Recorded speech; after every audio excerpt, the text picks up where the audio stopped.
আসসালামু আলাইকুম ওয়া রাহমাতুল্লাহি ওয়া বারাকাতুহু।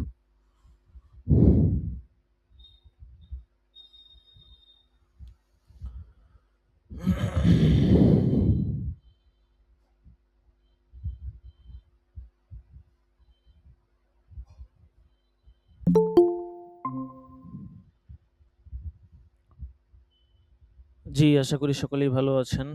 তো আমাদের আজকে হেদায়া সালেস থেকে হবে।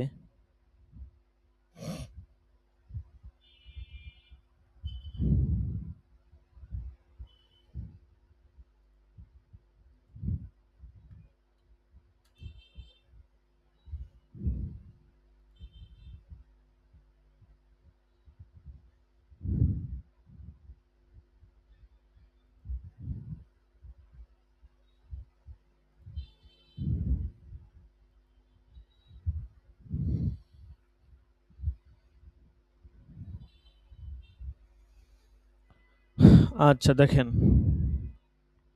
বিসমিল্লাহির রহমানির রহিম।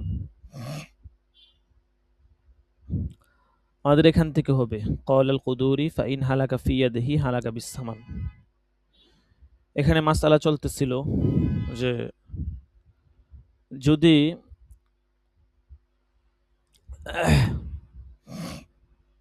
মাবিটা মুশতারির হাতে থাকা অবস্থায় সেটা হালাক হয়ে যায়, তাহলে কিভাবে সেটা মূল্য পরিশোধ করবে।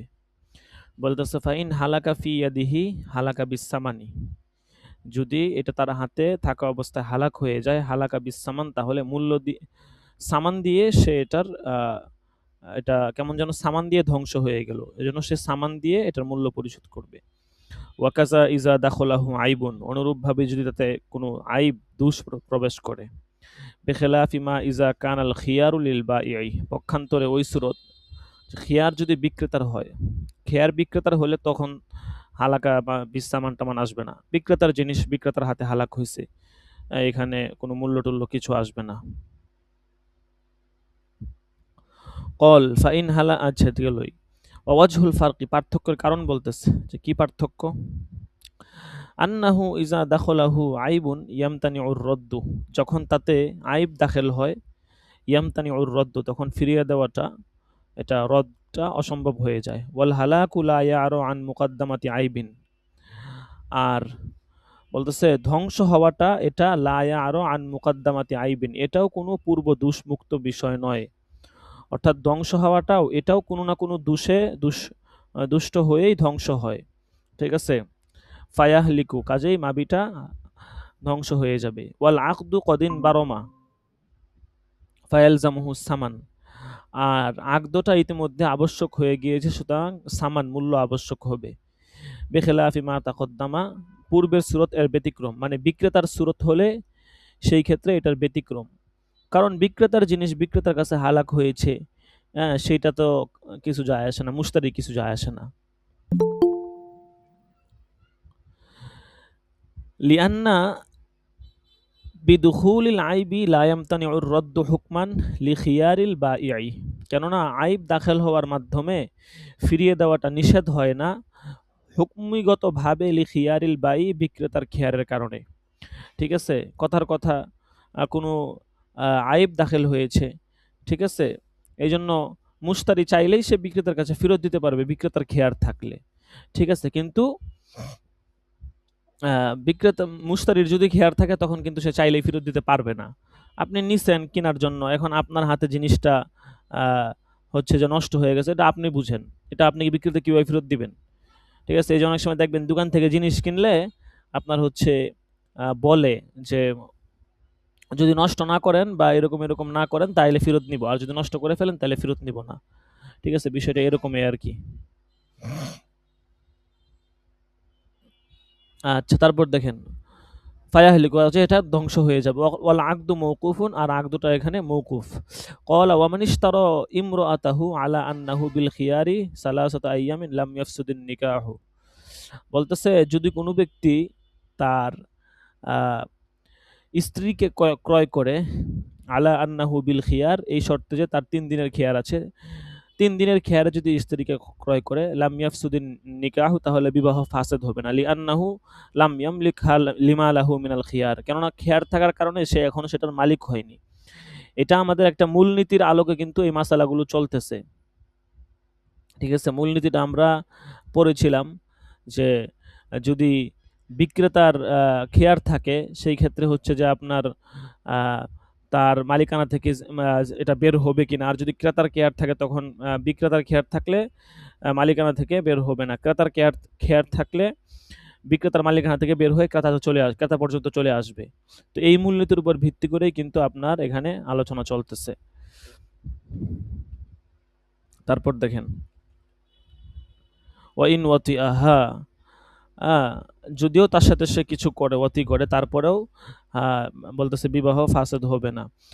লাহু আইয়ারুদ্দাহা, ফিরিয়ে দেওয়ার অধিকার তার আছে। লিআন্নাল ওয়াতআ বিহুকমিন নিকাহি, কেননা ওয়াতিটা এটা নিকাহের হুকুমের মধ্যে। ইল্লা ইজা কানাত বিক্রন লিআন্নাল ওয়াতআ ইয়ানকুসুহা, তবে যদি সে তার স্ত্রী যদি বাকেরা হয়, সেই ক্ষেত্রে সে ফেরত দিতে পারবে। লিআন্নাল ওয়াতআ ইয়ানকুসুহা, তবে ফেরত দিতে পারবে না আর কি, কেননা ওয়াতিটা এটা আপনার হচ্ছে ফেরত দেওয়াকে বাধাগ্রস্ত করে। হাজা ইনদা আবি হানিফাতা, এটা হচ্ছে ইমাম আবু হানিফার নিকটে। ওয়াকালা ইয়াফসুদুন নিকাহু, আর সাহিবাইন বলেন বিবাহ ধ্বংস হয়ে হালাক মানে বাতিল হয়ে যাবে আর কি, ঠিক আছে? তো এখন এই হচ্ছে বিষয়। এখন ওই যে মূলনীতি ওই আগেরটাই, যে আপনার ইমাম আবু হানিফা একদিকে, আর হচ্ছে যে আপনার সাহিবাইন হচ্ছেন আরেক দিকে। সাহিবাইন বলেন যে এটা এরকমভাবে ক্রয় বিক্রয়ের দ্বারা কিন্তু তারা মালিক হতে পারে, ঠিক আছে?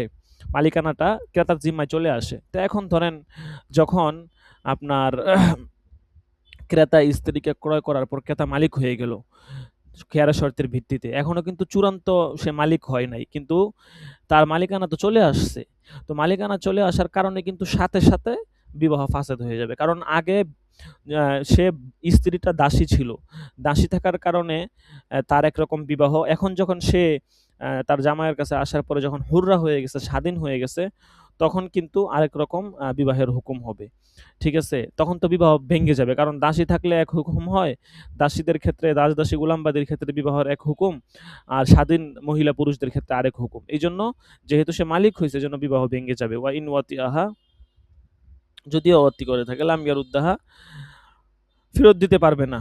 কারণ কি? লিআন্না ওয়াতাআহা বিমিলকিল ইয়ামিন, কেননা সে আপনার তার সাথে যেটা সে করেছে, ওয়াদি করেছে, সেটা মূলত তার বিবাহের মালিকানার শক্তি বলেই করেছে। ফায়ামতানিউর রাদ্দু ওয়া ইন কানাত সাইয়িবান, কাজেই সেখানে ফেরত দেওয়াটা অসম্ভব হয়ে যাবে যদিও সে সাইয়্যিবা হয়ে থাকে। ওয়ালিহাদিহিল মাসআলাতি আখওয়াতুন কুল্লুহা তাবতানি আলা উকুইল মিলকি লিল মুশতারি বিশরতিল খিয়ারি ওয়া আদামিহি, বলতেছে যে এই মাসআলার সমশ্রেণীর আরো অনেক মাসআলা আছে। এই প্রত্যেকটা মাসআলাই আপনার এই যে মাবি আছে, হ্যাঁ, সেই মাবির উপরে খেয়ারের শর্তের ভিত্তিতে ক্রেতার মালিকানা সাব্যস্ত হওয়া না হওয়ার উপর নির্ভরশীল, সবগুলো মাসআলাই। এখন এখান থেকে এই সমস্ত মাসআলাগুলো বলবে, আপনারা মূলনীতিটা মাথায় রাখবেন, ঠিক আছে? মূলনীতিটা মাথায় রাখলে এখান থেকে 7টার মতো মাসআলা বলবে। মূলনীতিটা যদি মাথায় রাখেন, তাহলে কিন্তু আপনারা সহজেই বুঝতে পারবেন। মূলনীতিটা আপনাদের মাথায় রাখতে হবে। মূলনীতিটা কি সেটা তো বলে দিছি, যে সাহিবাইন এক কথা বলেন, ইমাম আবু হানিফা আরেক কথা বলেন। সাহিবাইন বলেন যে মুশতারির বিক্রেতার যদি খেয়ার না থাকে, খেয়ার না দেয়, বিক্রেতা বিক্রি করে ফেলে, মুশতারির যদি খেয়ার থাকে, তাহলে বিক্রেতার মালিকানা থেকে মাবিয়ার মালিকানা বের হয়ে এটা ক্রেতার মালিকানায় চলে আসবে। ইমাম আবু হানিফা বলেন ক্রেতা এটার মালিক হবে না, মালিকানাটা ঝুলন্ত অবস্থা থাকবে, ঠিক আছে? এইটা হচ্ছে মূলনীতি, এটার উপর ভিত্তি করে এই মাসালাগুলোর হুকুম আসবে। 1 নাম্বার দেখেন, মিনহা ইতকুল মুশতারি আলাল মুশতারা ইযা কানা করিবান লাহু ফি মুদ্দাতিল খিয়ার, এই মাসালাটা আগে গেছে, যে খিয়ারের সময়সীমার মধ্যে ক্রয়কৃত দাসের ক্রেতার পক্ষ থেকে আজাদ হয়ে যাওয়া, যখন ইযা কানা করিবান লাহু, যখন এই ক্রয়কৃত দাস ক্রেতার নিকটবর্তী আত্মীয় হয়, তাহলে কিন্তু সে ক্রয় না করলেও, কথার কথা ধরেন একজন গোলাম, সে হচ্ছে ছেলে, তার মা হচ্ছে ধরেন কথার কথা দাসী হয়েছে কোনো কারণে, তো সে ধরেন তার মাকে ক্রয় করছে খেয়ারে শর্তের ভিত্তিতে, সহজ মাসালা, একটু সহজভাবে বুঝবেন। তো খেয়ারের শর্তের ভিত্তিতে তার মাকে ক্রয় করছে, ক্রয় করার পর এরপর কথার কথা কিন্তু আজাদ হয়ে যাবে, ঠিক আছে? কারণ সে কিন্তু ফাইনালি এখনো টাকা পয়সা দেয় নাই। না দিলেও খেয়ারের শর্তের ভিত্তিতে যেহেতু ক্রয় করছে, আজাদ হয়ে যাবে। এটা হচ্ছে সহিবাইন বলেন। যেহেতু মালিকানা তার উপর চলে আসছে, কিন্তু ইমাম আজম বলেন যে আজাদ হবে না। আচ্ছা, না বুঝলে জিজ্ঞাসা করবেন। এরপর দেখেন ২ নাম্বার, ওয়ামিনহু ওয়ামিনহা ইতকুহু ইযা কানাল মুশতারি হালাফা। দ্বিতীয় মাসালা হচ্ছে যে মুশতারি যদি শপথ করে যে ইন মালাকতু আবদান ফাহুয়া হুররুন, যদি আমি কোনো গোলামের মালিক হই তাহলে সে আজাদ। যদি এরকম শপথ করে, কথার কথা আমি ক্রেতা, আমি শপথ করছি যে আমি যদি কোনো গোলামের মালিক হই তাহলে সে স্বাধীন হয়ে যাবে। তো এই ক্ষেত্রে যদি আমি খেয়ারের শর্তের ভিত্তিতে কোনো গোলাম ক্রয় করি তাহলে ওই গোলামটা কিন্তু কি হয়ে যাবে? আজাদ হয়ে যাবে। বেখেলাফি মা ইদা কানা কলা ইনিশতারাইতু। পক্ষান্তরে যদি এই সুরত হয় যে ইনিশতারাইতু বলে যদি আমি ক্রয় করি, ক্রয় করি এই কথা বললে কিন্তু আজাদ হবে না। কারণ এখনো তো আমি ক্রয় করি নাই। ঠিক আছে? এখনো আমি ক্রয় করি নাই। আচ্ছা। কারণ খেয়ারের শর্তের ভিত্তিতে আমরা ক্রয় করব এইজন্য। লিআন্নাহু ইয়াসিরু। যদি ক্রয় না করলেও কি আদত হয়ে যাবে নাকি? ক্রয় তো সে, হ্যাঁ, ক্রয় না করলেও আজাদ হয়ে যাবে। কারণ ক্রয়টা তো সে পরে এক ধরনের ক্রয় তো পাওয়া গেছে। কিভাবে পাওয়া গেছে? সে খেয়ারের শর্তের ভিত্তিতে ক্রয় করছে। তো বিক্রেতা যে আছে, বিক্রেতার তো এখানে কোনো খেয়ার নাই। বিক্রেতা তো বলছে আপনি নিয়া যান। মুশতারি বলছে যে ঠিক আছে আমি দেখি, আমি এটা ৩ দিনের মধ্যে জানাবো। তো এইটাও তো এক ধরনের ক্রয়। নওউম মিনাল আ আপনার বাই আরকি, এটাও এক ধরনের ক্রয়। ঠিক আছে? নওউম মিনাশ শিরা, এটাও এক ধরনের ক্রয়। এই ক্রয়ের কারণেই পরবর্তী যদি ক্রয় করা বাদ দিয়ে দেয়, ক্রয় করছে পরে ক্রয় খেয়াল করা, শর্ত পরে বলতেছে আমি ক্রয় করতাম না, তারপরে কি না, থাকবে নাকি আবার বাদী না, এটা আজাদ হয়ে হয়ে যাবে। যাবে? হ্যাঁ, আজাদ হয়ে যাবে। ক্রয় করব না এই কথা বললে লাভ নাই। আজাদ হয়ে যাবে এটা। এইজন্য তো পার্থক্য, মত পার্থক্য তো এখানেই। ঠিক আছে? আজাদ হয়ে যাবে। খেয়ারের শর্তের ভিত্তিতে এই সমস্ত জিনিস ক্রয় করলে এই মাসালাগুলো এরকম একটু ঝুঁকিপূর্ণ। আচ্ছা দেখেন। তো যদি আমি ক্রয় করি এই কথা বলে, সেই ক্ষেত্রে কিন্তু বলতেছে যদি কেউ শপথ করে আমি ক্রয় করি, এই ক্ষেত্রে আজাদ হবে না। কারণ ক্রয় এক জিনিস, কারণ ক্রয় তো পাওয়া যায় নাই। যদি বলে মালিক হই তাইলে আবার আজাদ হয়ে যাবে। এখন যদি ক্রেতা এরকম বলে যদি আমি ক্রয় করি তাইলে আজাদ হবে না। কারণ এখনো তো সে ক্রয় করে নাই। ঠিক আছে? কিন্তু যদি বলে আমি যদি মালিক হই তাইলে আজাদ হয়ে যাবে। কারণ মালিকানা পাওয়া গেছে কোনো একভাবে। খেয়ারের শর্তের ভিত্তিতে মালিকানা পাওয়া গেছে এইজন্য। লিআন্নাহু ইয়াসিরু কাল মুনশি লিল ইতকি বাদা শিরাই ফায়াসকুতুল খিয়ার। কারণ এই উক্তিটা ক্রয়ের পর আজাদ হওয়ার কারণ হবে বাদা শিরাই মানে ক্রয়ের পর, ফায়াসকুতুল খিয়ার, সুতরাং খেয়ার কি হয়ে যাবে? রহিত হয়ে যাবে। এরপর দেখেন ওয়ামিনহা আন্না হাইজাল মুশতারাতি ফিল মুদ্দাতি লা ইউজুজ তাজাউ বিহি ফিল ইস্তিবরাই ইনদাহু। আরেকটি মাসালা এখান থেকে বলতেছে যে ক্রয়কৃত বাধির খেয়ারের সময়সীমার ভিতরে যদি কোনো কারণে তার হায়াজ আসে, এটা ইমাম তাহলে বলতেছে এটা ইমাম আবু হানিফার মতে ইস্তেবরা করা জরুরি না। এই মাসালাটা আগে মুখে মুখে বুঝেন, ঠিক আছে? মুখে মুখে বুঝেন, তারপরে হচ্ছে যে আগে কিতাব থেকে ধরেন। ইস্তেবরা জিনিসটা আগে বুঝেন। ইস্তেবরা কি? ইস্তেবরা মানে হচ্ছে গর্ভমুক্ততা, ঠিক আছে? একটা আমাদের মা বোনেরা যারা আছে তাদের গর্ভটা মুক্ত আছে, কোনো ভ্রূণ এখানে নাই, এটা কিভাবে বোঝা যাবে? যখন সে হচ্ছে যে আপনার অসুস্থ হয়ে যাবে, ঠিক আছে? তখন বোঝা যাবে সে এখানে আপনার তার গর্ভ মুক্ত আছে, তার গর্ভের মধ্যে কোনো ভ্রূণ নেই। কিন্তু যদি সে অসুস্থ না হয়, কোনো কারণে সে অসুস্থ হচ্ছে না, তাহলে বুঝতে হবে তার গর্ভ মুক্ত নাই, বরং তার গর্ভের মধ্যে ভ্রূণ বা কিছু একটা আছে। এখন বিষয় হচ্ছে যে কেউ যদি ধরেন আমি একটা দাসী ক্রয় করলাম বা আপনি একটা দাসী ক্রয় করলেন। এখন এই দাসী ক্রয় করার পরে জরুরি হচ্ছে ইস্তেবরা, এই গর্ভমুক্ততা। আর আপনি দাসীর সাথে যদি আপনি কিছু করতে চান সেই ক্ষেত্রে ইস্তেবরাটা জরুরি। কারণ এই দাসীর পেটের মধ্যে অন্য কারো বাচ্চা আছে কিনা তো আপনার জানতে হবে। আপনি জেনে তারপর হচ্ছে তার সাথে কিছু করতে পারবেন। এই ইস্তেবরাটা জরুরি। ঠিক আছে? এখন বলতেছে যে এই খেয়ারের সময়সীমার মধ্যে যে ক্রয়কৃত বাদী আছে, এই ৩ দিনের মধ্যেই যদি তার আপনার হায়াজ আসলে তো ইস্তেবরাটা বুঝা যাবে। হায়াজ না আসলে তো ইস্তেবরা বুঝা যাবে না। যদি হায়াজ আসে তাহলে ইমাম আবু হানিফা বলতেছেন এইটা ইস্তেবরার জন্য জরুরি হবে না। মানে হায়াজ আসলেও ইস্তেবরার জন্য জরুরি হবে না। কারণ কেমন যেন হায়াজটা আসছে বিক্রেতার মালিকানায়। এখন কথা হচ্ছে জিনিসটা আপনি কিনছেন। আপনি কিনে আপনার মালিকানা থাকা অবস্থায় যদি তার হায়াজ আসে তাইলে না ইস্তেবরা পাওয়া গেল। কিন্তু হায়েস্টটা তো আসছে বিক্রেতার মালিকানাতে। বিক্রেতার মালিকানায় পাওয়া গেলে আপনার লাভ কি? আপনার তো ইস্তেবরা হাসিল হইল না। এইজন্য যেহেতু আপনি এটার মালিক হন নাই, কিন্তু ইমাম সাহিবাইন বলেন যে না, তার কাছে থাকা অবস্থায় খেয়ারে মুদ্দাতের ভিত্তিতে যদি হায়েস্ট চলে আসে তাহলে এটা ইস্তেবরার জন্য যথেষ্ট হবে। কারণ আপনি মালিক হয়ে গেছেন, সাহিবাইনের কথা, আপনি মালিক হয়ে গেছেন। আপনার মালিকানা থাকা অবস্থায় যদি হায়েস্ট ইস্তেবরা পাওয়া যায় তাহলে তো আপনি তার সাথে কিছু করতে পারবেনই। এই হচ্ছে বিষয়। আশা করি মাসালাটা বুঝাইতে পারছি। ঠিক আছে? না বুঝলে বইলেন। তো সাহিবা ওয়াইন্দাহুমা ইউজতাজা ওয়ার সাহিবান বলেন যথেষ্ট হয়ে যাবে, নতুন করে ইস্তেবরার দরকার নাই। ওয়ালা উরুদ্দাত বিহুকমিল খিয়ারি ইলাল বাই লা ইয়াজিবু আলাইহিল ইস্তিবরাউ ইনদাহু। বলতেছে আর যদি খেয়ারের বিধান অনুসারে বাধিটি বিক্রেতার কাছে ফেরত আসে তাহলে ইমাম আবু হানিফার মতে বিক্রেতার উপর ইস্তেবরা জরুরি নয়। কারণ বিক্রেতার উপর ইস্তেবরা জরুরি নয় কেন? কারণ এখন যদিও দাসীটা আরেকজনের মালিকানায় চলে গেছিল, এখন আরেকজনের মালিকানা থেকে যখন আবার বিক্রেতার কাছে আসছে, তখন তো বিক্রেতার উচিত ছিল তার ইস্তেবরা করা তারপরে হচ্ছে তার সাথে কিছু করা। কিন্তু বলছে ইস্তেবরা জরুরি না, কারণ ওই যে বিক্রেতার কাছে থাকা অবস্থায় তো হায়াজ আসছে, এইটাই যথেষ্ট। কারণ তখনও মালিকানা কিন্তু বিক্রেতারাই ছিল, এই জন্য ইস্তেবরা জরুরি না। ওয়াইন্দাহুমা ইয়াজিবু ইদা রুদ্দাত বাদাল কবজি। আর সাহিবাইন বলেন ক্রেতার কবজা করার পর যদি ফিরে আসে তাহলে গর্ভমুক্ততা নির্ণয় করা ওয়াজিব হবে। ইয়াজিবু ইদা রুদ্দাত বাদাল কবজি। আচ্ছা, এরপর দেখেন, আজকে অল্প কিছু সময় শরহে আকায়াত পড়তে হবে। ঠিক আছে? আমাদের মোটামুটি সব কিতাবে আমরা পড়ব। এই অল্প যেই ৩ দিন ক্লাস হয়, এই ৩ দিন ক্লাসের মধ্যেই আমরা সব কিতাব পড়ব। ঠিক আছে? তো এইজন্য আ এটা কোনোভাবেই এরকম করা যাবে না যে আমরা ৩ দিনের মধ্যে আমাদের সমস্ত জামাতের ক্লাসগুলো ৩ দিন ভিত্তিক। ঠিক আছে?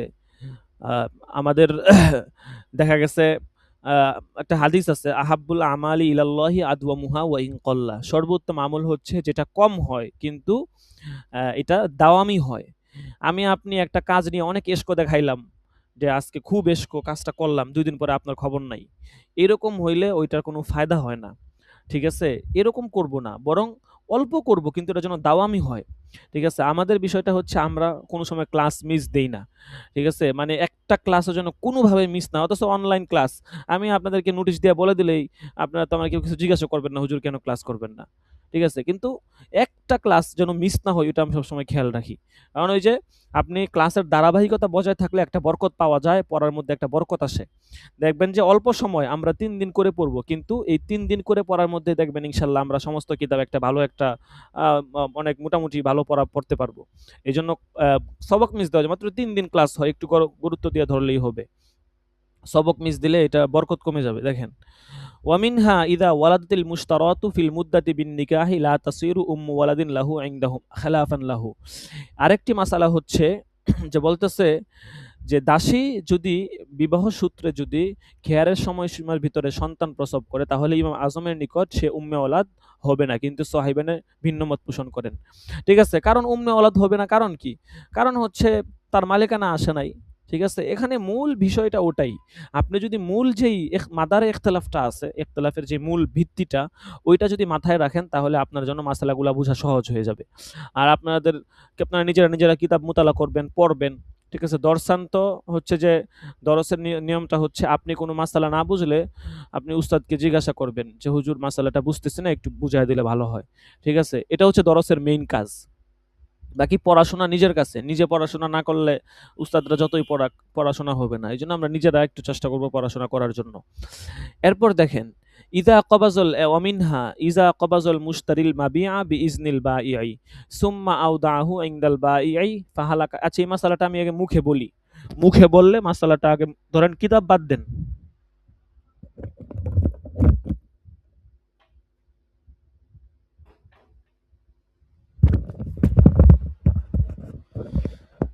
জি, কিতাব বাদ দেন। কিতাব বাদ দিয়ে মাসালাটা আগে মুখে বুঝেন। তাইলে বুঝতে পারবেন।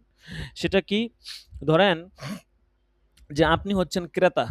আপনি আপনি নিজেকে ক্রেতা বানান। আমি হচ্ছি বিক্রেতা। ঠিক আছে? এখন আপনি হচ্ছেন ক্রেতা। আপনি মুশতারি। এখন আপনি আমার কাছ থেকে ধরেন একটা কিতাব কিনেছেন। ঠিক আছে?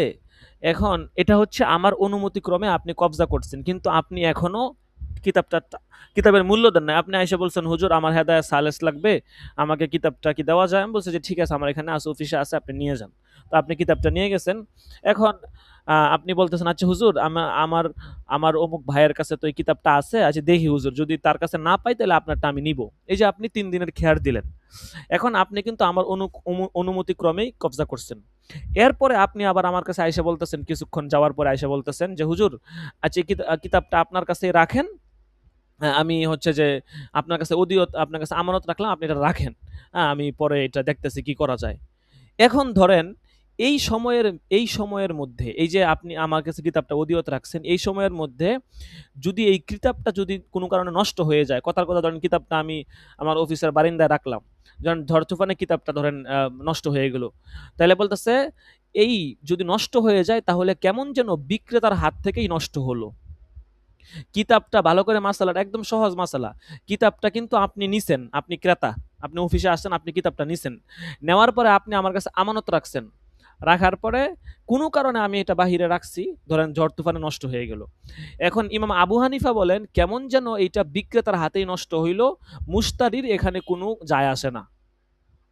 মানে এখানে আপনার কোনো জিম্মাদারি নাই, কেমন যেন এটা আমার হাতেই নষ্ট হয়েছে, এটা আপনার কোনো জিম্মাদারি নাই। কিন্তু সাহিবান বলেন যে না, এটা কেমন যেন ক্রেতার মাল থেকে নষ্ট হইছে, এবং ক্রেতা ক্রেতার মাল থেকে যেহেতু নষ্ট হইছে, এজন্য এটা ক্রেতা বুঝবে, এখানে বিক্রেতার কোনো হাত নাই। মানে এটা আপনার মাল থেকে নষ্ট হইছে, আপনি কেমন যেন আমার থেকে কিনে নিছেন, এখন আমার কাছে অদিয়ত রাখছেন, এখন আমানতের মাল নষ্ট হওয়ার যেই হুকুম, এই হুকুম হবে। কারণ আমার কাছে অদিয়ত রাখা, আমানত রাখাটা শুদ্ধ হইছে। ধরেন কথার কথা, ক্রয় বিক্রয়ের মাসালা বাদ দেন, আপনি একজন ব্যক্তি, আপনার কাছে আমি একটা জিনিস আমানত রাখলাম। আমার একটা ধরেন একটা গুরুত্বপূর্ণ একটা ফাইল আছে, আমি বললাম যে ভাই তুমি আমার ফাইলটা আমানত রাখো, বা ধরেন 5,000 টাকা আমানত রাখলাম। এখন কথার কথা, আপনার আপনার কোনো অবহেলা না, এমনিতেই ধরেন আপনি হেফাজত করে রাখছেন, কিন্তু 5,000 টাকা চুরি হয়ে গেছে। এখন শরীয়ত কি বলে? এই টাকা আপনার দিতে হবে না। যদি আপনি যথাযথভাবে সংরক্ষণ করার পরেও আ এই আপনি আপনার কোনো তাআদ্দির কারণে, আপনার কোনো কারণে, যদি আপনার সীমালঙ্ঘনের না কারণে যদি টাকাটা নষ্ট হয়ে যায়, সে টাকা আপনাকে দিতে হবে না। এটা হচ্ছে আমানতের বিধান। কিন্তু যদি আপনার অবহেলার কারণে টাকাগুলো নষ্ট হয়, তাহলে আমাকে 5,000 টাকা দিতে হবে।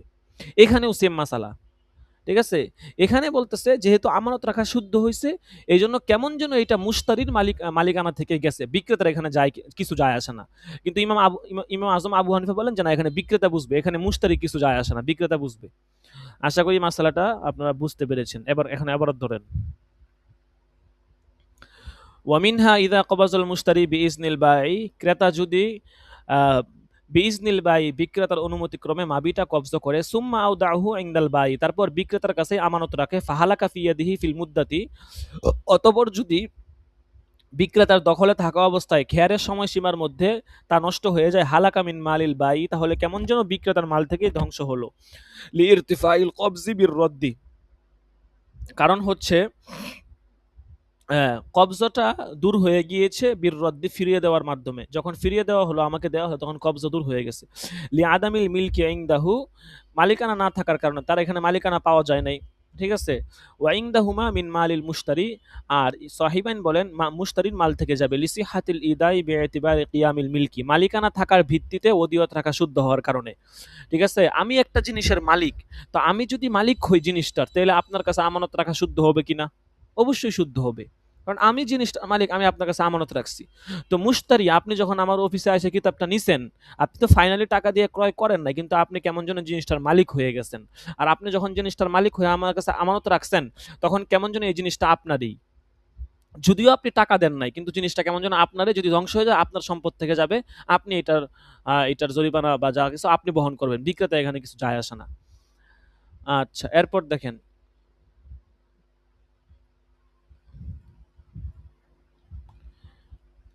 এরপরে 5 নাম্বার মাসালাটা দেখেন। আমি মাসালাটা আগে মুখে বলি, ঠিক আছে? মাসালাটা আগে মুখে ধরেন। মাসালাগুলো কিন্তু একটু কঠিন, কিন্তু আমি কিন্তু সহজ করে বলার চেষ্টা করতেছি, এই জন্য আপনারা মুখে ধরলে আগে বুঝবেন। ধরেন আবদে মাআজুন, আবদে মাআজুন কাকে বলে এটা আগে বুঝেন। আব্দুন মানে গুলাম, মাআজুন মানে অনুমতিপ্রাপ্ত। আবদে মাআজুন মানে হচ্ছে ব্যবসার জন্য অনুমতিপ্রাপ্ত গুলাম।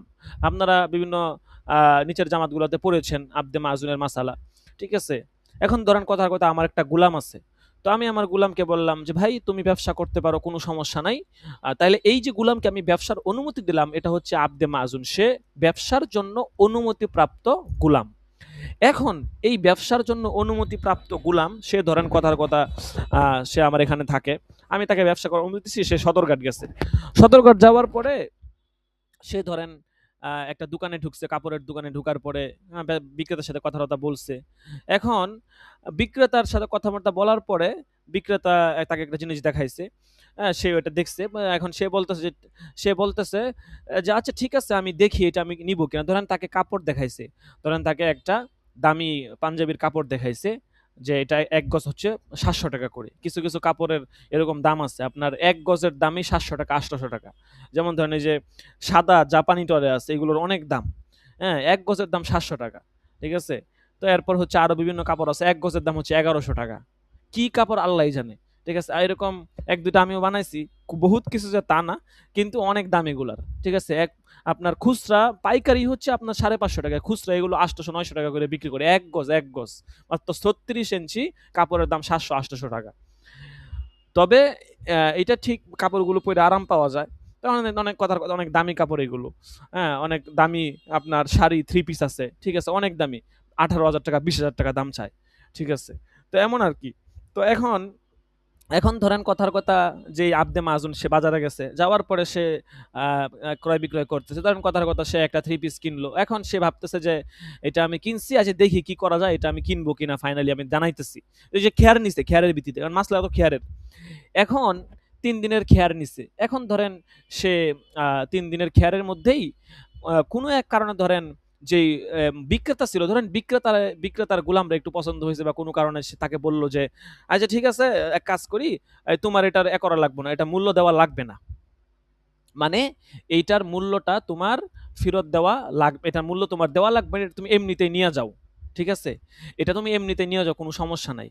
এখন ইমাম আজম বলেন যে, এই যে তাকে এমনিতেই দিয়ে দিছে, এইটা সে কিন্তু আবার তার যে বিক্রেতা, তাকে ফেরত দিতে পারবে না। কথাটা কিন্তু বুঝেন।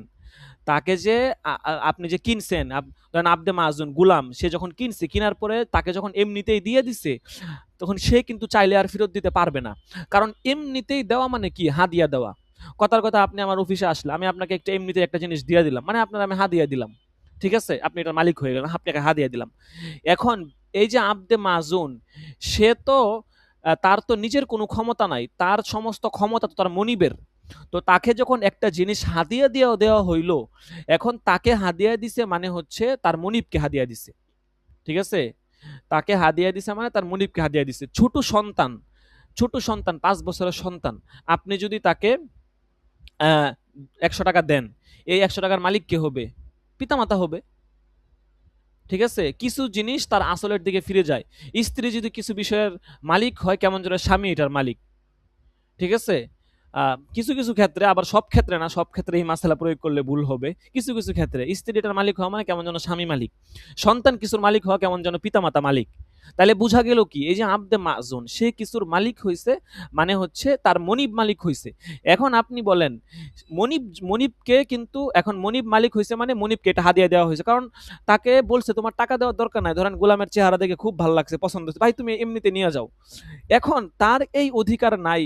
ধরেন পরবর্তীতে কোনো কারণে ক্রেতার সাথে বিক্রেতার সাথে তার বার্গেটিং হইছে। বলতেছে, "না ভাই দরকার নাই। আমার এত খাতিরের দরকার নাই, আপনার জিনিস নিব না।" এরকম ফেরত দেওয়ার কি নাই? অধিকার নাই। কারণ বিক্রেতা যখন এই আবদে মাযুন গুলামকে যখন এটা দিয়া দিছে, কেমন যেন সে আবদে মাযুনকে দেয় নাই, সে তার মনিবকে দিছে। এখন মনিবকে যদি দিয়া দেয়, তাহলে মনিবকে দিলে তো মনিবকে হাদিয়া দিল। এখন মনিবকে যদি হাদিয়া দেয়, তাহলে মনিবের জিনিস, মনিবের মালিকানা ভুক্ত জিনিস গোলামের জন্য কি অধিকার আছে? তার মনিবের মালিকানা ভুক্ত জিনিস আ মনিবের অনুমতি ছাড়া আরেকজনকে দিয়ে দেওয়া? আশা করি পুরো মাসলা আপনাদেরকে সহজে বুঝাইতে পারছি। কাজেই তখন তার এই অধিকার নাই যে সে মনিবের মালিকানাভুক্ত জিনিস সে এটা ফেরত দিয়ে দিবে। কারণ ওয়াহুয়া লাইসা মিন আহলি, সে কি নয়, এর অধিকার নয়। তার এটা অধিকার নাই। এটা ফেরত দিতে সে পারবে না। ঠিক আছে? আচ্ছা। কিন্তু ইমাম আজম বলেন ফেরত দিতে পারবে।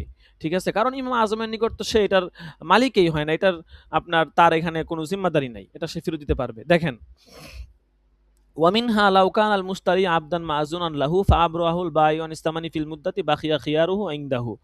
আরেকটা মাসালা হচ্ছে যে ক্রেতা যদি ক্রয় বিক্রয়ের অনুমতিপ্রাপ্ত দাস হয় আর বিক্রেতা তাকে খেয়ারের সময়সীমার ভিতরে মূল্য থেকে অব্যাহতি দেয়, তাহলে ইমাম আজম আবু হানিফার নিকট খেয়ার অবশিষ্ট থাকবে।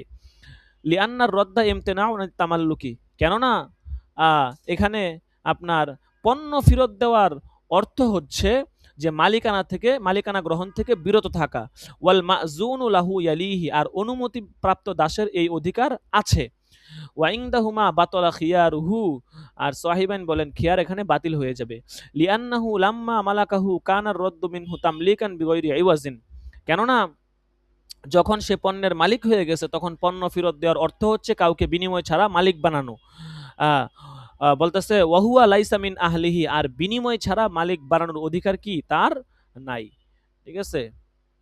আচ্ছা দেখেন, আরেকটা মাসালা, সর্বশেষ একটা মাসালা, এটা এরপরে এটা এই অধ্যায় শেষ হয়ে যাবে, এরপরে আমরা শরহে আকায়াত পড়ব।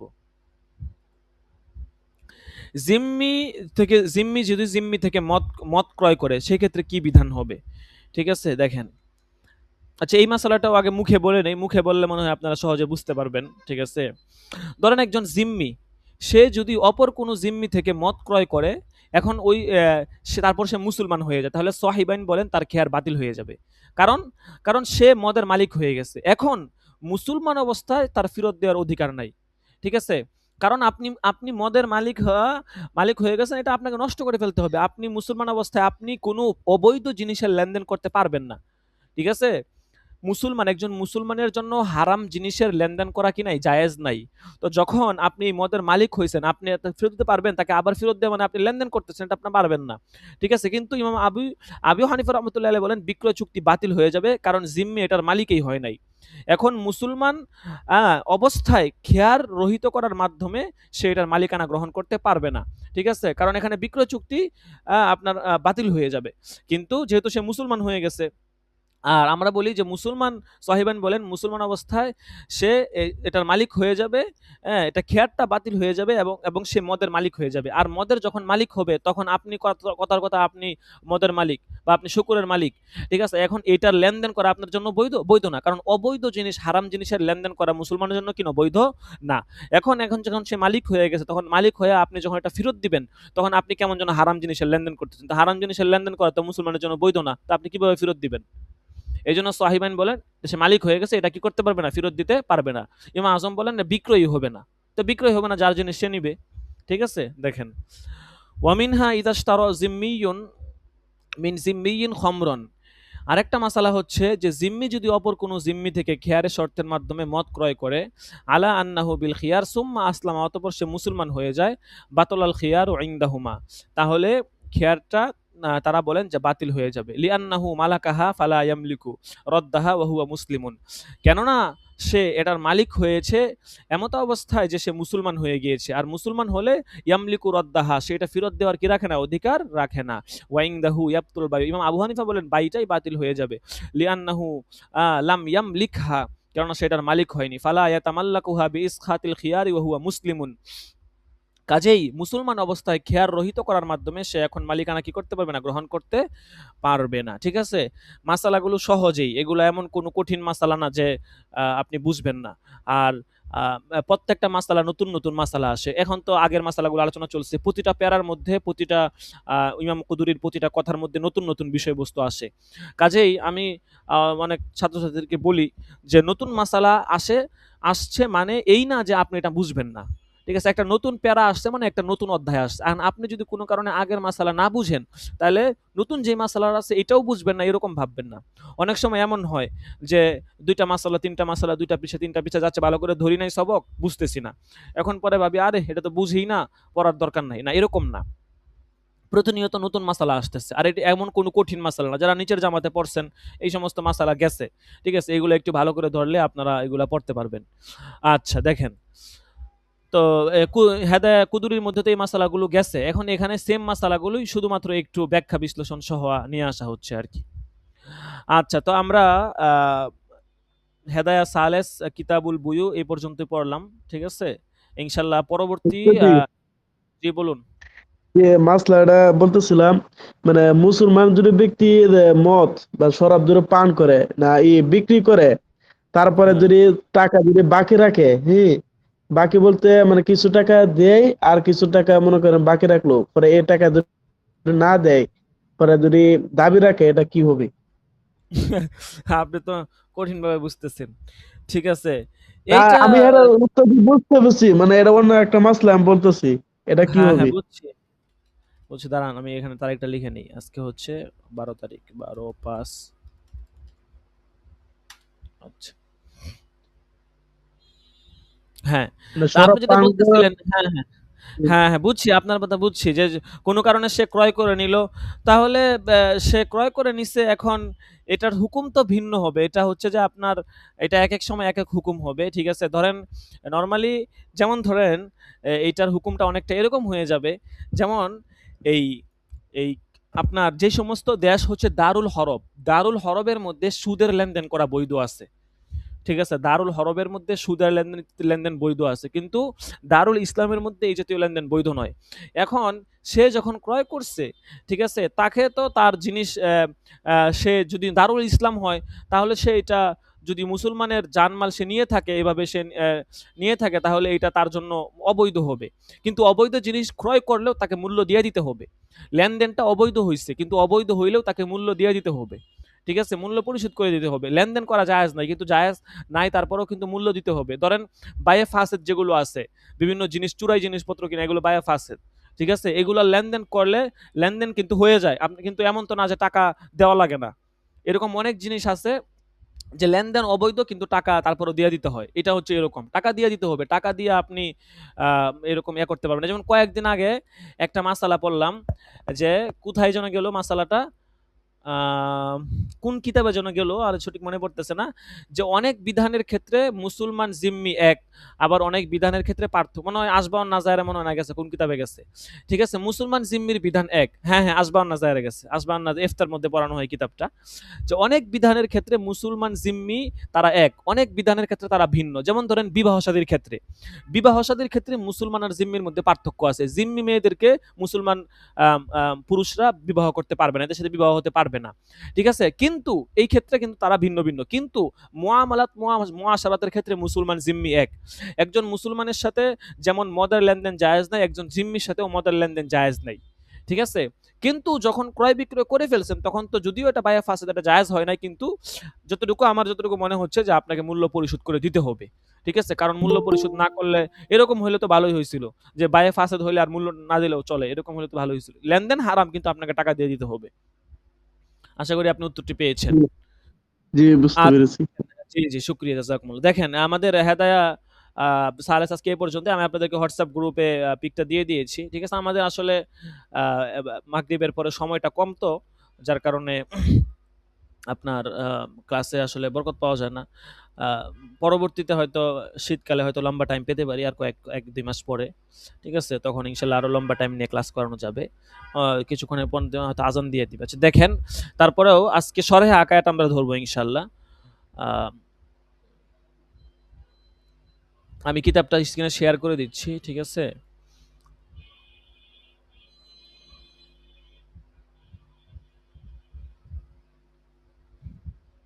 আমরা কম বেশি সবগুলো কিতাবেই আমরা ইনশাআল্লাহ পড়ব। ঠিক আছে? আমরা আমরা যদি আমাদের সময় কম, কিন্তু এই কম সময়ের মধ্যে যদি আমরা মানে একটু গুরুত্ব সহকারে ক্লাসগুলো ধরতে পারি, করতে পারি, একটু গুরুত্ব দেই, দেখবেন যে অল্প সময়ের মধ্যে ইনশাআল্লাহ অনেক বরকত হবে।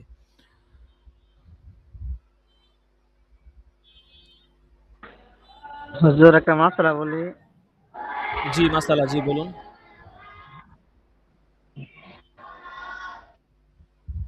জানাজা জি বলুন। নামাজের মধ্যে কোন ব্যক্তি যদি মানে ২ বা ৩ জানাজা নামাজের মধ্যে কেউ যদি ২ তাকবীর বা জি। ৩ তাকবীর না পায়, তাহলে তার বিধান কি? জানাজার নামাজে তারপর সে কি করবে? ২ তাকবীর বা ৩ তাকবীর কোন ব্যক্তি পাইল না, তখন তার হুকুম কি? সে কিভাবে সালাম ফিরাইবে? সে কি ইমামের সাথে সালাম ফিরাইবো নাকি সে একা একা যে বাকি তার সহ দ্রুত শুরু করবে? ও আচ্ছা, আচ্ছা। না আপনি জানতে চাচ্ছিলেন যে জানাজার নামাজে যদি কেউ ইমামের সাথে তাকবীর না পায়, জি, যদি যদি এক তাকবীর, হ্যাঁ, হ্যাঁ, জি। ঠিক আছে? তারপর সে কি তাহলে যে আবার হ্যাঁ, জানাজার হ্যাঁ। দোয়া, জি, সে কি ওইগুলো পড়বো নাকি সাথে আইসক্রিমটা সাথে বন্ধ সালাম ফিরাই করেন। দিব? আচ্ছা, আচ্ছা, আচ্ছা। ঠিক আছে, বুঝতে পারছি। আমি আমি আমি আমি আপনাকে উত্তর দিচ্ছি। আচ্ছা। যদি কথার কথা ধরেন এক তাকবীর না পায়, ঠিক আছে?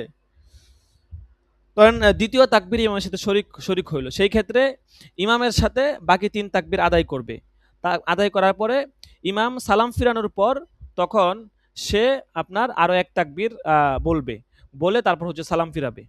যদি ২ তাকবীর না পায় তাহলে সেই ক্ষেত্রে আপনার যদি ৩য় তাকবীরে শরিক হয় তাহলে ইমামের সাথে সে ২ তাকবীর আ মা শরিক হবে এবং ইমামের সালাম ফিরানোর পর সে আরো ২ তাকবীর নিজ থেকে পড়ে তারপরে সালাম ফিরাবে।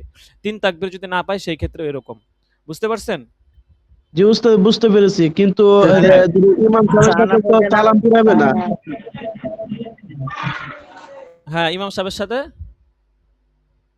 ফিরাবে না, মানে বলতেছিলাম ইমাম সাহেবের সাথে সালাম ফিরাবে না, না ফিরায় তাকবীর গুলো বলে তারপরে সালাম ফিরাবে, এটা নাকি মাসালা? হ্যাঁ, হ্যাঁ, হ্যাঁ, ইমাম সাহেবের সাথে সালাম ফিরাবে না। ইমাম যদি সালাম ফিরিয়ে শেষ করে দেয় তখন মাসবুক ব্যক্তি সে নিজের ছুটে যাওয়া তাকবীরগুলো আদায় করবে। ঠিক আছে? অর্থাৎ সাধারণ ফরজ নামাজের মধ্যে যেই সিস্টেম যে ইমাম সালাম ফিরাইলে আপনার ধরেন আপনি এশার নামাজ পড়তে গেছেন। ইমাম যদি কোনো কারণে সালাম ফিরাইয়া দেয়, তাইলে আপনি কি সেখানে আপনি ইমামের সাথে সালাম ফিরান? ফিরান না। আপনি দাঁড়ান, দাঁড়ায় না বাকি নামাজগুলো আদায় করেন। তো সাধারণ আপনার ইয়ার মধ্যেও নামাজের মধ্যেও যেই বিধান জানাজার নামাজের মধ্যেও সেম বিধান। ঠিক আছে? সে ইমামের সাথে সালাম ফিরাবে না বরং সে হচ্ছে যে তাড়াতাড়ি করে কারণ যখন জানাজার নামাজ পড়বে দেখা গেছে মানুষ হাঁটাচলা করবে। এজন্য দ্রুত মানে ১৫-২০ সেকেন্ডের মধ্যে তাড়াতাড়ি করে তাকবীরটা দিয়ে দোয়া পড়া তো জরুরি না। শুধু তাকবীরটা হচ্ছে না ওয়াজিব। তাকবীরটা দিয়ে সালাম ফিরায় ফেলবে।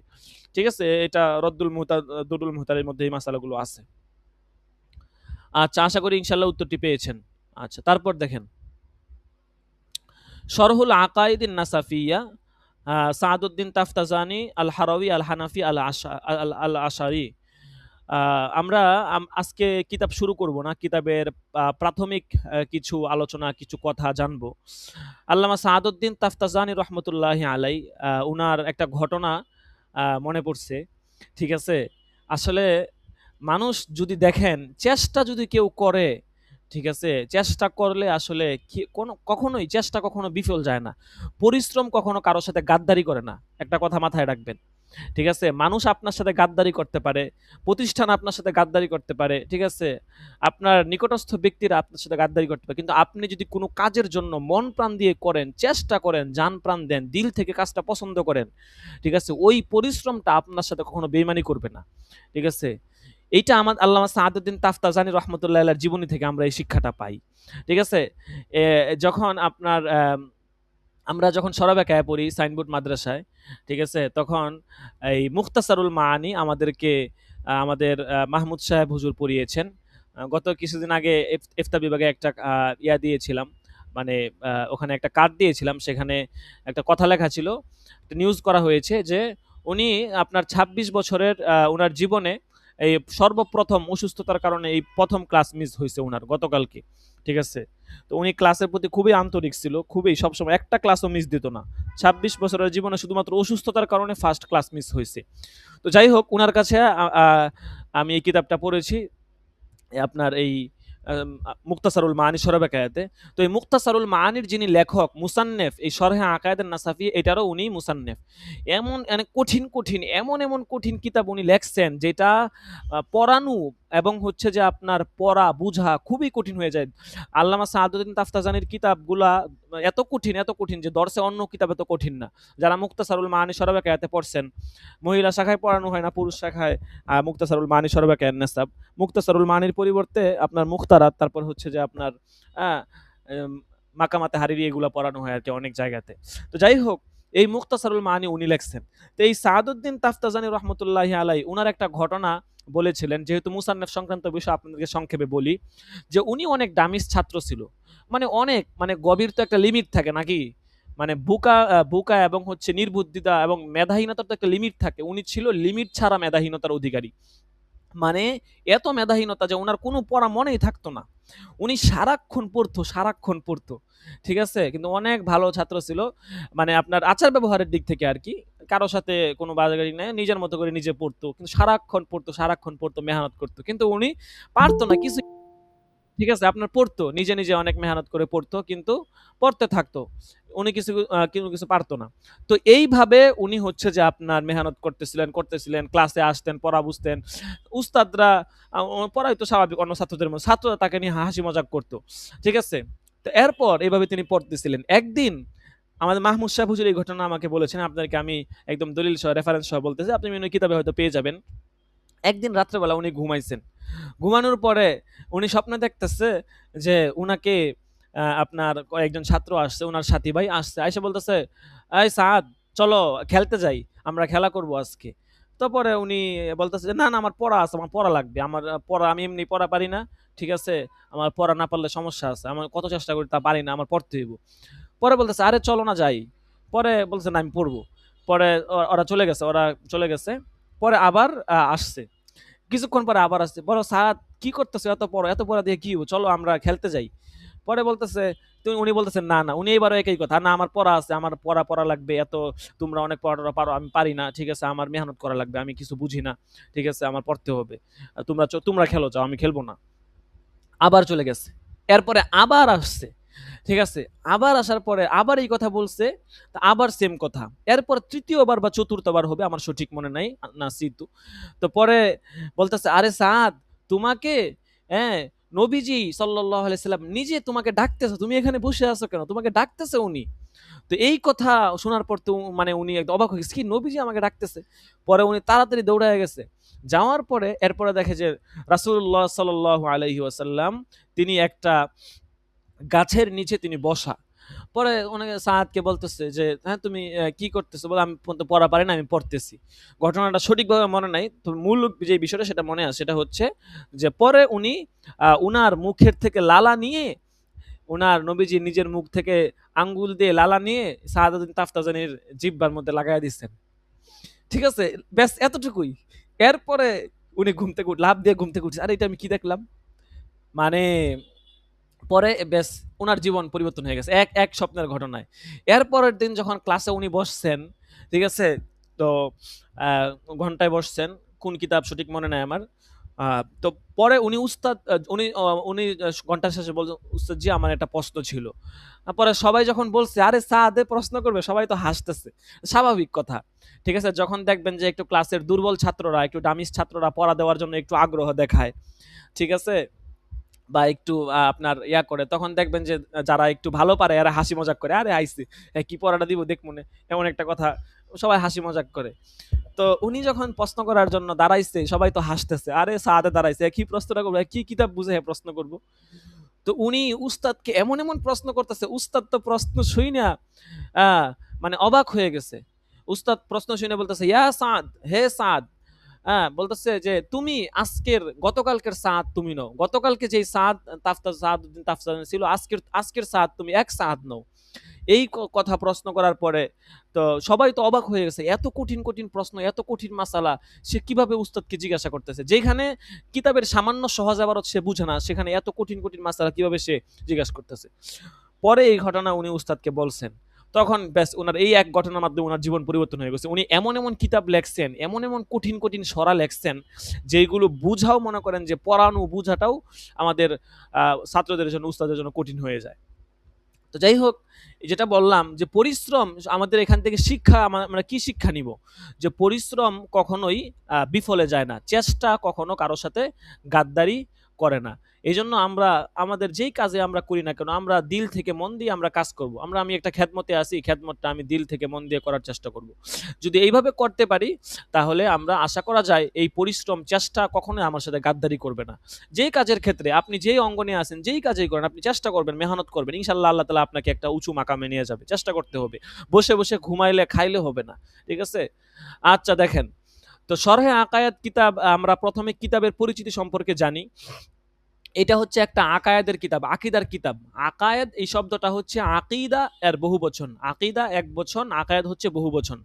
আকীদা বলা হয় ইয়াকিন বা মনের দৃঢ় বিশ্বাসকে। ইলমুল পরিভাষায় আকায়াত বলা হয় হুয়া ইলমুন ইয়াকতাদিরু বিহি আলা ইসবাতিল আকাইদিদ দীনিয়াহ বিইরাদিল হুজাজি আলাইহা ওয়া দাফইশ শুবহাতি আনহা। ইলমে আকায়াত হচ্ছে এমন এক জ্ঞান অর্জন করার নাম যার দ্বারা দলিল প্রমাণাদি স্থাপন করার মাধ্যমে দ্বীনি আকিদাসমূহকে প্রমাণ এবং তার সকল সংশয় দূর করা যায়। এলমে আকায়াতকে এলমে কালামও বলা হয়। ঠিক আছে? তো আকায়াত সংক্রান্ত অর্থাৎ আখেরাত, পরকাল এগুলো সংক্রান্ত যে এলেম এটাকে বলা হয় এলমুল আকায়াত। এলমুল আকায়াতের উদ্দেশ্য কি, গরজ কি? সহি আকিদার জ্ঞান অর্জন করা এবং ভ্রান্ত ভুল আকিদা থেকে নিজেকে রক্ষা করা এবং ভ্রান্ত আকিদাকে দলিল প্রমাণ দ্বারা খণ্ডন করে সমাজ ও জাতিকে তা হতে মুক্ত রাখার চেষ্টা করা। এটা হচ্ছে এলমে আকায়াতের উদ্দেশ্য। মুতাকদ্দিমিন উলামায়ে কেরাম তারা বলেন যে এলমে কালাম এলমুল আকায়াত একই বিষয়। ঠিক আছে? এলমুল কালামের আলোচ্য বিষয় তারা বলেন যে আল্লাহ তাআলার জাত এবং সিফাত এবং তার সত্তা গুণাবলী, এগুলো হচ্ছে এলমে কালামের আলোচ্য বিষয়। এটা মুতাকদ্দিমিন উলামায়ে কেরাম বলেন। আর মুতাআখিরিন উলামায়ে কেরাম বলেন এলমে কালামের আলোচ্য বিষয় হচ্ছে দ্বীনি আকীদা সমূহ এবং হচ্ছে আপনার বিশ্বাস। ঠিক আছে? আর এই ইলমুল কালাম আকায়েদের গুরুত্বপূর্ণ দুইটা কিতাব হচ্ছে আপনার আকিদাতুত তাহাবী বা শরহুল আকায়েদ। এখন আমাদের এখানে আমরা তো পড়বো যে শরহুল আকায়েদের নাসাফিয়া, এটা তো হচ্ছে আমাদের কিতাব, তাই না? এখন এটার মূল কিতাব হচ্ছে আকায়েদে নাসাফিয়া, মানে মূল কিতাব হচ্ছে আকায়েদে নাসাফি, আকায়েদ আর কি। আকায়েদে নাসাফি হচ্ছে মূল কিতাব। এখন শরা সম্পর্কে জানার আগে আমাদের মূল কিতাব পড়া আছে। আমরা যে শরা ওয়াকায়া পড়ছি, শরা ওয়াকায়ার মধ্যে উকায়া হচ্ছে মূল কিতাব। ঠিক আছে? আর শরহুল উকায়া, উকায়ার শরা হচ্ছে শরা ওয়াকায়া, যেটা শরা ওয়াকায়া নামে প্রসিদ্ধ, কিন্তু মূল কিতাব হচ্ছে উকায়া। হেদায়া পড়ি, হেদায়ার মূল কিতাব হচ্ছে কুদুরি। তো প্রত্যেকটা কিতাবের একটা মূল কিতাব থাকে। এই আকায়েদে নাসাফির মূল কিতাব হচ্ছে শরহে আকায়েদে নাসাফির মূল কিতাব হচ্ছে আকায়েদে নাসাফিয়া। এখন আমরা মূল কিতাব জানি, মূল কিতাবটা হচ্ছে আকায়েদে নাসাফি। এটার মুসান্নিফ হচ্ছেন উমর ইবনে মুহাম্মদ নাসাফি রহমতুল্লাহি আলাই। ওনার নাম হচ্ছেন উমর, ওনার কুনিয়ত হচ্ছে আবু হাফস। উনাকে মুফতির সাকালাইন বা সাকালাইন বলা হয়, মুফতিউস সাকালাইন, মানে উনি হচ্ছে আপনার যে জিন এবং মানুষ এবং হচ্ছে এই আখেরাত, পরকাল, দুনিয়া উভয় জগতের মুফতি, এরকম ওনাকে উপাধি দেওয়া হয় এবং ওনাকে নাজমুদ্দিন বলা হয়। ওনার পিতার নাম হচ্ছে মুহাম্মদ। নাসাফ শহরে উনি জন্মগ্রহণ করেন, ওই জন্য ওনাকে আপনার নাসাফি বলা হয় আর কি। তো উনার এলেম অর্জনের বিস্তারিত আপনারা পড়বেন ইনশাল্লাহ। তো প্রাথমিকভাবে উনি উনার জমানার মধ্যে সর্বশ্রেষ্ঠ আলেম, হাদিসবিদ, সাহিত্যিক, মুফাসসির, উসুলবিদ, ফিকা এবং ব্যাকরণবিদ ছিলেন এবং হাফেজও ছিলেন। তিনি হাফেজদের মধ্যে অন্যতম একজন গুরুত্বপূর্ণ এবং ভালো হাফেজ ছিলেন এবং উনার বড় বড় আলেম, জমানার বড় বড় আলেমদের থেকে উনি হচ্ছেন এরকম জ্ঞান বিদ্যা অর্জন করেন। উনি অনেক কিতাব রচনা করেছেন, যেমন তাইসির, এটা তাফসির বিষয়ক সংক্রান্ত একটা কিতাব। কিতাবুল মাওয়াকিত, এটা ওনার কিতাব। আল আশআর, এই কিতাব উনি রচনা করেছেন। কিতাবুশ শুরুত, তুল্লাবুত তলাবা, তারিখে বুখারা, আকায়েদে নাসাফি, ফতুয়ায়ে নাসাফি, এগুলো উনি রচনা করেছেন। উনি 461 হিজরিতে জন্মগ্রহণ করেন এবং হচ্ছেন 537 হিজরিতে উনি সমরকন্দে ইন্তিকাল করেন। এই হচ্ছে ওনার সংক্ষিপ্ত জীবনী। এখন আমরা জানবো শরহে আকায়েদের মুসান্নিফের জীবনী, যেই কিতাবটা আমরা পড়বো এটার মুসান্নিফের জীবনী। এটার মুসান্নিফ হচ্ছেন মাসউদ ইবনে উমর আত-তাফতাজানি। ওনার নাম হচ্ছে মাসউদ, ওনার লকব হচ্ছে সাদউদ্দিন, সাদ নামে উনি প্রসিদ্ধ। ঠিক আছে? এটা হচ্ছে ওনার লকব, কিন্তু ওনার নাম হচ্ছে মাসউদ। ওনার পিতার নাম হচ্ছে উমর, আর ওনার আরেকটা পিতার লকব হচ্ছে কাজী ফখরুদ্দিন। ওনার পিতাকে কাজী ফখরুদ্দিন নামে ডাকা হতো। ওনার দাদার নাম হচ্ছে আব্দুল্লাহ, আর ওনার দাদার লকব হচ্ছে বুরহানুদ্দিন। এই সাদউদ্দিন রহমতুল্লাহ আলাই, সাদউদ্দিন তাফতাজানি, উনি 722 হিজরিতে খুরাসানের তাফতাজান শহরে উনি জন্মগ্রহণ করেন। 722 হিজরিতে খুরাসান শহরে তিনি জন্মগ্রহণ করেন। তো উনার ঘটনা তো আপনাদেরকে বললামই। ঠিক আছে? উনি প্রথম দিকে আপনার ওরকম মেধাবী ছিলেন না। বাল্যকালে তার মেধা অনেক দুর্বল ছিল, কিন্তু লেখাপড়ায় তিনি এরকম আপনার লেগেই থাকতেন। তো স্বপ্নে রাসূল সাল্লাল্লাহু আলাইহি ওয়াসাল্লামকে উনি দেখেন একবার, দেখার মাধ্যমে ওই যে ঘটনা আপনাকে বললাম, এরপর থেকে তিনি অত্যন্ত মেধাবী হয়ে ওঠেন। আচ্ছা, ওনার অনেক ইলমি খেদমত অনেক করেছেন। ঠিক আছে? উনি একজন হানাফি আলেম ছিলেন, ঠিক আছে? উনার সম্পর্কে বড় বড় আলেমরা বিভিন্ন মন্তব্য করেন, ঠিক আছে? এগুলো বিস্তারিত না বললাম।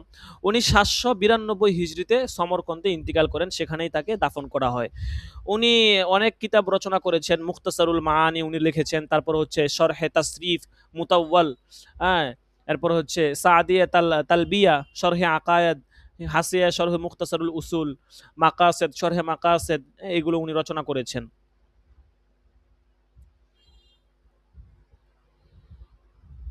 আচ্ছা, এখন আমরা এই কিতাবের মধ্যে আমরা কয়েকটা গোষ্ঠী এবং হচ্ছে কয়েকটা দল সম্পর্কে পড়ব। বিভিন্ন আহলে সুন্নাত ওয়াল জামাত, খারেজি, এরপর হচ্ছে রাফি, বিভিন্ন দলের কথা এখানে বলা হবে। আহলে সুন্নাত ওয়াল জামাত হচ্ছে মা আনা আলাইহি ওয়া আসহাবি, মা আনা আলাইহি ওয়া আসহাবি, এইটা হচ্ছে আহলে সুন্নাত ওয়াল জামাতের সংজ্ঞা। আমরা হচ্ছে আহলে সুন্নাত ওয়াল জামাত, আহলে সুন্নাত ওয়াল জামাত, আহলুস সুন্নাতি ওয়াল জামাআতি, অর্থাৎ যারা হচ্ছে সুন্নত এবং বড় জামাতের যারা অধিকারী, এদেরকে বলা হয় আহলুস সুন্নত ওয়াল জামাত। এই আহলুস সুন্নত ওয়াল জামাতের দলের উৎসমূল হচ্ছে কুরআন হাদিস ইজমা কিয়াস, ঠিক আছে? আহলুস সুন্নত ওয়াল জামাত যারা, শুধুমাত্র তারাই জান্নাতে যাবে, এছাড়া বাকি যত দল আছে সমস্ত দল গুমরা এবং পথভ্রষ্ট। এই আহলুস সুন্নত ওয়াল জামাত কারা, আহলুস সুন্নাতি ওয়াল জামাতের অধিকারী কারা, এই কথাটা রাসূল সাল্লাল্লাহু আলাইহি ওয়াসাল্লাম হাদিসে বলেছেন, মা আনা আলাইহি ওয়া আসহাবি, যেই মতের উপর আমি এবং আমার সাহাবায়ে কেরাম রয়েছি, এটাই হচ্ছে আহলে সুন্নাত ওয়াল জামাতের সংজ্ঞা। আচ্ছা, আজান দিয়ে দিচ্ছে, ঠিক আছে? আমরা আহলে সুন্নাত ওয়াল জামাতের কিছু বৈশিষ্ট্য এবং ভ্রান্ত দল কিছু, রাওয়াফেজ, খাওয়ারেজ, তারপর হচ্ছে জাবারিয়া, কাদরিয়া, ঠিক আছে? তারপর হচ্ছে জুহাইমিয়া, ঠিক আছে? এরপরে মারজিয়া, কদরিয়া, এরকম অনেক দল আছে, ঠিক আছে? যেহেতু আমরা এই কিতাব পড়বো, এগুলো আমাদেরকে বুঝতে হবে। ইনশাআল্লাহ আগামী সবকে আমরা এগুলা পড়বো, ঠিক আছে? আজান দিয়ে দিচ্ছে, আমি সংক্ষেপে হাজিরা ডেকে নিচ্ছি, আপনারা তারপরে হাজিরা দিয়ে তারপর দরস থেকে চলে যাবেন।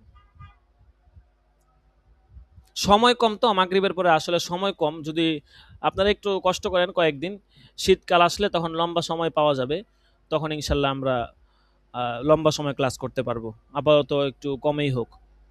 আচ্ছা, দেখেন, মেহেদি হাসান আছেন, লাব্বাইক। জি তারপর আছি। মোহাম্মদ মহিবুল্লাহ, লাব্বাইক। আচ্ছা, তারপর হচ্ছে তাশফিকুর রহমান আছেন, মেহেদী হাসান আছে। তাশফিকুর রহমান আছে, মাইক্রোফোন অফ করে রাখেন, তাশফিকুর রহমান নাই। আচ্ছা, তারপর হচ্ছে মোহাম্মদ আলী আছে। আচ্ছা, তারপর হচ্ছে তামিম আদনান আছে, তামিম আদনান। লাব্বাইক। আচ্ছা, তারপর হচ্ছে খাদেমুল ইসলাম আছেন, খাদেমুল ইসলাম, খাদেমুল ইসলাম আছেন। আচ্ছা, তারপর হচ্ছে খাদেমুল ইসলাম নাই, তারপর হচ্ছে আব্দুল মাজিদ 7 নাম্বার দাখিলা আছে।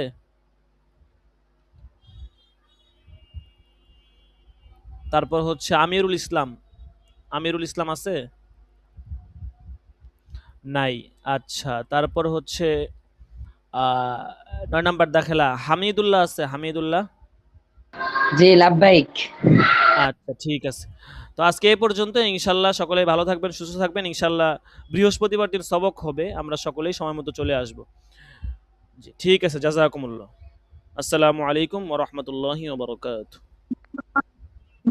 ওয়া আলাইকুম আসসালাম ওয়া রাহমাতুল্লাহি ওয়া বারাকাতুহু।